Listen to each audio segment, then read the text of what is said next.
The Texas foster care system is still under fire for putting children in its care in danger. And now Governor Greg Abbott is urging leaders to make changes as soon as possible. KVUE's Tori Larned joins us live this morning to break down the latest on this decade-long lawsuit. And Tori, advocates say it's good to finally hear from the governor on this matter.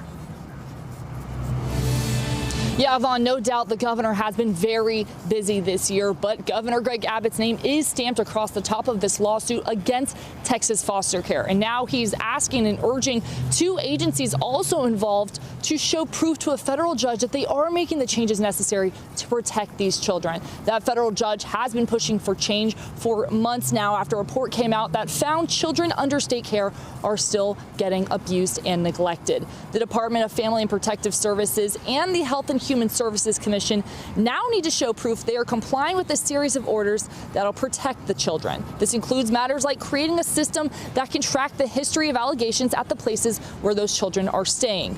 Now, last month, the judge held the state in contempt and threatened a fine of $75,000 per day starting last week if the agencies didn't show proof of their improvements. KVUE did get a hold of the letter Governor Abbott wrote to the heads of the two agencies. He said in part, "I expect you to ensure that your agencies fully comply with the remedial orders at issue. We must do everything possible to protect children in the state's permanent managing conservatorship from abuse and neglect."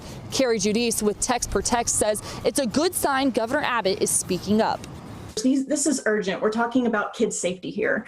So really just, like I said, I think it really just confirmed to us that, it is a priority for him to ensure that kids, are safe and that families, have their needs met.